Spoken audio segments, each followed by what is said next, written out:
Hello friends, welcome to teacher tax.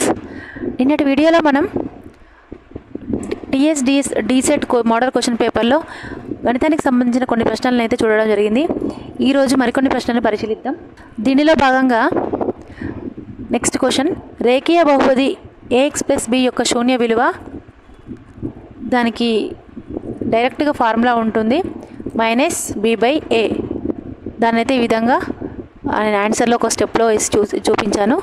చూడండి, ax+b = 0 అయితే ax = -b అవుతుంది, x = -b/a. నెక్స్ట్ క్వశ్చన్ వచ్చేసి a = 128 మరియు r = 1/2గా కలిగిన గుణశ్రేణి యొక్క మూడవ పదం. సో 10th క్లాస్లో ఉంటుందండి ఇది ఈ లెసను. గుణశ్రేణి యొక్క మొదటి పదం a = 128, r = -1/2 అయితే గుణశ్రేణి మూడవ పదం ఎంత? అయితే ఫ్రెండ్స్, గుణశ్రేణి ఎన్నవ పదం కనుక్కోవడానికి మనకు ఫార్ములా అయితే ఉంది. a × r⁻n−1 ఫార్ములా వచ్చేసి a ప్లేస్లో 128ని r ప్లేస్లో -1/2ని ప్రతిక్షేపిస్తే మనకు ఆన్సర్ వచ్చేస్తుంది. ఎన్నో పదం అంటే మనకు మూడవ పదం కాబట్టి n ప్లేస్లో 3ని ప్రతిక్షేపించుకోవాలి. మనకు a3 అయితే 32 రావడం జరిగింది.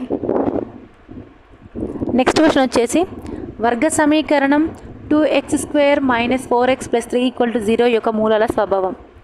ఫ్రెండ్స్, దీనికైతే విచక్షణని కనుక్కోవాల్సి ఉంటుంది. మనం విచక్షణ అంటే b² - 4ac. ఈ b² - 4ac అనేది = 0 వచ్చినప్పుడు మూలాలు వాస్తవాలు మరియు సమానం. గ్రేటర్ దెన్ వచ్చినప్పుడు వాస్తవాలు, <= 0 వస్తే మాత్రం వాస్తవాలు కాదు అన్నట్టు. ఇప్పుడు మనకు b² - 4ac వాల్యూ -8 రావడం జరిగింది. -8 అనేది 0 కంటే చిన్నది కాబట్టి వాస్తవాలు కాదు. ఆన్సర్ వచ్చేసి 4th ఆప్షన్, వాస్తవ మూలాలు ఉండవు. నెక్స్ట్ క్వశ్చన్ వచ్చేసి, a 0,4, b 6,0 మరియు c 0,0 బిందువులతో ఏర్పడిన త్రిభుజం ABC యొక్క వైశాల్యం చదరపు యూనిట్లలో. ఫ్రెండ్స్, మనకు త్రిభుజ వైశాల్యాలకు కొన్ని సూత్రాలు ఉంటాయి. సమబాహు త్రిభుజానికి ఒక విధంగా, సమద్విబాహు త్రిభుజానికి ఒక విధంగా, విషమబాహు త్రిభుజానికి ఒక విధంగా అలా ఉండడం జరుగుతుంది. అయితే ఇక్కడ బిందు నిరూపకాలు ఇచ్చినప్పుడు మాత్రం ఈ విధంగా మనం త్రిభుజ వైశాల్యాన్ని కనుక్కోవచ్చు. దానికి ఫార్ములా వచ్చేసి δ = 1/2 module of x1 × y2 - y3 + x2 × y3 - y1 + x3 × y1 - y2. Therefore మనకు x1 y1 వాల్యూస్ని, అలా x1 x2 x3 y1 y2 y3 values మనం ప్రతిక్షేపిస్తే మనకు δ = 12 అనేది రావడం జరుగుతుంది ఆన్సర్లో చూపించినట్టుగా. నెక్స్ట్ క్వశ్చన్ వచ్చేసి, సమాన భూవ్యాసార్థం మరియు సమాన ఎత్తు కలిగిన గోళం మరియు శంకువుల వక్రతల వైశాల్యాల నిష్పత్తి. దీనికి కొంచెం మనం ఆలోచించి చేయాల్సి ఉంటుంది. శంకువు ఎత్తు మరియు గోళం ఎత్తు సమానంగా ఉండాలి అంటే h = 2r అవుతుంది. ఇక్కడ మనకు L వాల్యూ ఇవ్వలేదు కాబట్టి L = మనం కనుక్కోవాలి. L = ఏమవుతుంది? ఇప్పుడు శంకువులో లంబకోణ త్రిభుజం ఉంది కాబట్టి L² = h² + r² అవుతుంది. h ప్లేస్లో 2r, ఎందుకంటే అక్కడ వ్యాసార్థము మరియు రెండిటి ఎత్తులు సమానం అన్నారు కాబట్టి h = 2r అవుతుంది. గోళం యొక్క ఎత్తు ఏమవుతుంది? వ్యాసం అవుతుంది కాబట్టి వ్యాసం = 2r. సో మనకి ఈ విధంగా ప్రతిక్షేపించుకుంటే ఏమొస్తుంది? శంకు ప్రక్కతల వైశాల్యం ఫార్ములానేమో πrl, గోళం యొక్క ప్రక్కతల వైశాల్యమేమో 4πr². సో వాటి రెండింటి నిష్పత్తి మనకి ఈ విధంగా రావడం జరుగుతుంది. లాస్ట్ ఆన్సర్ వచ్చేసి 4:5. నెక్స్ట్ క్వశ్చన్ వచ్చేసి, అర్ధగోళం యొక్క సంపూర్ణతల వైశాల్యంకి సూత్రం. మనకి ఇక్కడ డైరెక్ట్గా సూత్రం అయితే అడగడం జరిగింది. దానికి సూత్రం వచ్చేసి 3πr². నెక్స్ట్ క్వశ్చన్ వచ్చేసి, 3x = 27x - 2 అయితే x వాల్యూ ఎంతనో మనం కనుక్కోవాలి. సో ఫ్రెండ్స్, ఆన్సర్లో చూపించిన విధంగా 3x = 27x - 2. 27ని మనం 3³ రాసుకోవచ్చు. ఇప్పుడు a⁻m⁴n రూపంలో ఉంది కాబట్టి a⁻m⁴n ఏమవుతుంది? a⁻m × n అవుతుంది. సో ఆ విధంగా మనకు 3x =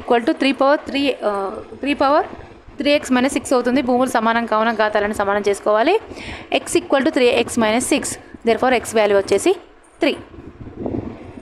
నెక్స్ట్ క్వశ్చన్ దత్తాంశం 17, 12, 14, 18, 21, 23, 15 యొక్క మధ్యగతం ఎంత అని అడిగిండు. దీనికి ఎలా అంటే మనం ఫస్ట్ ఆరోహణ క్రమంలో అయితే దీన్ని రాసుకోవాలి. రాసుకొని 12, 14, 15, 17, 18, 21, 23. సో మనకు మధ్యలో ఉన్నది మధ్యగతం అవుతుంది. So 17 is the right answer.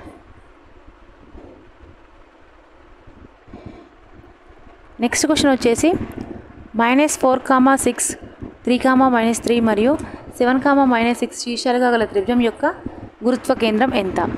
So friends, గురుత్వ కేంద్రానికి అయితే formula x1 + x2 + x3/3, y1 + y2 + y3/3. So దీని ప్రకారంగా వాటిని ప్రతిక్షేపిస్తే సరిపోతుంది. 4 + 3 + 7/3, 6 - 3 - 6/3.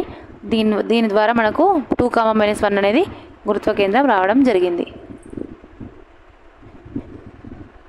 నెక్స్ట్ క్వశ్చన్ వచ్చేసి వృత్తం పైన ఏదైనా బిందువు వద్ద గీసిన స్పర్శరేఖ మరియు ఆ బిందువు గుండా గీసిన వ్యాసార్థాల మధ్య ఉండే కోణం ఎంత అని అడగడం జరిగింది. ఇది డైరెక్ట్ ఆన్సర్ అండి, 90 degrees. ఎందుకంటే మనం పటంలో చూపిన విధంగా వృత్త కేంద్రం నుండి వృత్త పరిధిపై గీస్తాం వ్యాసార్థం. ఆ బిందువు నుండి స్పర్శరేఖ తాకుతూ వెళ్ళాలంటే కరెక్ట్గా 90 degrees ఉంటుందండి. So answer is 90 degrees.